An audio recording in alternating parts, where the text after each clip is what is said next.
Leadership and management styles, the art and science of developing people and organizations. Leadership could be categorized into 5 major streams, each having its own distinct approach on how leadership is applied. These 5 major streams to leadership are as follows: the trait approach, the behavioral approach, the contingency or situational approach, leadership and followership approach, and the dispersed leadership approach. Trait approach to leadership. The trait approach to leadership assumes that there are critical traits or characteristics that make up effective leaders. Although this list may not be as exhaustive, some of the main traits are as follows in that list: adaptable to situations, alert to social environment, ambitious and achievement-oriented, assertive, cooperative, decisive, dependable, dominant, energetic, persistent, self-confident, tolerant of stress, willing to assume responsibility. In addition, leaders are also described to have the following skill set: clever, conceptually skilled, creative, diplomatic and tactful, fluent in speaking, knowledgeable about group tasks, organized, persuasive, socially skilled.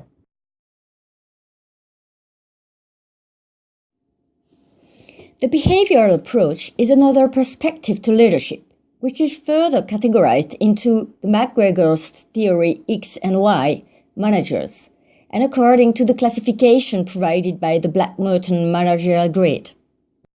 McGregor's theory X and Y assumed that the leadership style that is exercised by a manager is dependent on his beliefs about human nature, or what drives or motivates people to work.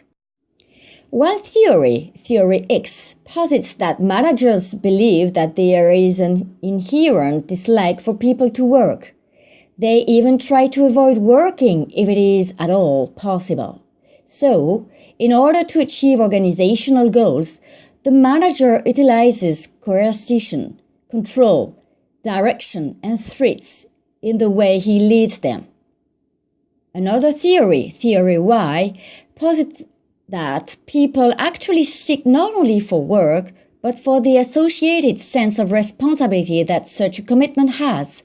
In a sense, they are self-motivated to direct themselves toward the achievement of organizational goals while exerting restraint, self-control, to avoid the temptation of doing otherwise. Another behavioral approach to leadership is the Blake Mouton managerial grid. It argues that the most effective approach to leadership is one where there is a high regard for both the employees and the output or production level of the organization. Here, the accomplishment of the organization in general is derived from the direct relationship of concerned leader or manager and the commitment of the latter to produce acceptable outputs because of the former's regard. At such juncture, the operation of the organization is characteristic of an interdependent or team effort. The third approach to leadership is called the contingency or situational school, which is further categorized into 4, namely Fiedler's contingency model, the Hershey-Blanchard model of leadership, Tannenbaum and Schmidt's leadership continuum, and Adair's action-centered leadership model. One contingency or situational approach to leadership is Fiedler's contingency model. This approach argues that there is no particular manner to lead. On the other hand, various leadership styles will be created as a result of a situation that requires such type of approach. These situational variables are leader-member relations, or how well managers and their subordinates get along, task structure, complexity of the task to accomplish it, and position power, how much authority the organization has delegated upon the manager to accomplish the task and to direct, reward, or punish employees for not being able to deliver. The second contingency or situational approach to leadership is the Hershey-Blanchard model of leadership. This approach posits that the leadership style of the manager is determined by the readiness or development level of the subordinates. There are 4 leadership styles in this particular approach, namely directing, coaching, supporting, and delegating. In the directing leadership style, the manager provides clear and specific instructions to subordinates. This approach is best suited for subordinates who have a low follower readiness level. In the coaching leadership style, the manager encourages a two-way communication line with the subordinates while building their confidence and motivation level to an optimal point. This approach is best suited for subordinates with a moderate follower readiness level.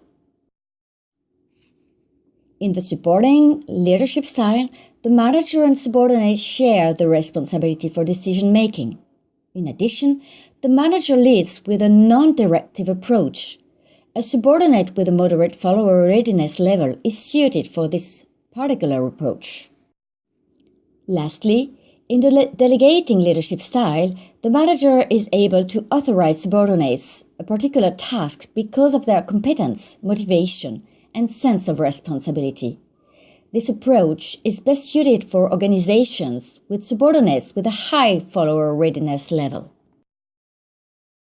The manager's leadership style is classified as either being autocratic or democratic and consultative or persuasive. In an autocratic or telling style, the manager makes decisions and would expect subordinates to carry them out blindly. In a democratic or joining style, on the other hand, the manager would open up matters of the organization to subordinates and solicit their opinion and encourage discussion about it, moderating rather than directing, as the collective decision emerges. In a persuasive or selling style, the manager makes the decision for the organization without any consensus from subordinates. The manager assumes that they will be motivated if persuaded that the decision made is good and the right one. Conversely, in a consultative or consulting style, the manager confers and involves subordinates in the process before making decisions, although the responsibility borne out of it is still the former's. The last contingency or situational approach to leadership is Adair's action-centered leadership model. In this leadership style, the manager is concentrated on accomplishing the job by structuring the task structuring, or by defining, planning, allocating resources, and adjusting the plan via performance feedback.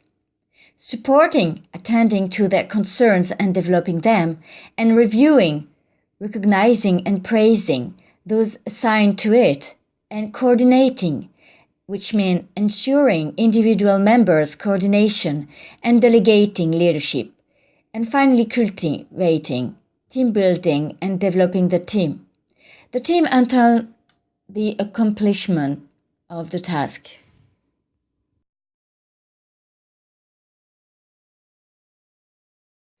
Another approach to leadership is the framework of leaders and followers, which is composed of 4 distinct styles. The servant leadership style, following part of the leadership, team leadership, and transactional and transformational leadership. Under the servant leadership style, it is posited that the managers who are duty-bound to serve subordinates. In addition, the desire to serve takes primacy over the desire to lead. In other words, it is the interests of others are given highest priority. Moreover, although it is basic notion that managers take point in organizations, there are also instances where it is the subordinates who do. Under the following part of leading, individual, team, and organizational performance determine when a manager ought to give way in leading. In other words, if the individual performance of the subordinates with their experience, knowledge, and skill, the purpose and/or goals and performance of both teams in the organization and the organization itself requires it, the manager's best judgment will have to heed these three considerations. In an organization setup, the team leadership style has another approach to leadership. Here, the work groups in an organization would be as an effectual unit should its manager lead by functioning within the boundaries of other team members' roles, gives value to the diversity in the unit, where the manager is not threatened by prospective unit members who have talents, is able to provide and encourage the growth of team members, and acts on the very purpose for which the team is forged as a team. Under the transactional and transformational leadership style, managers approach subordinates by raising their level of motivation and morality.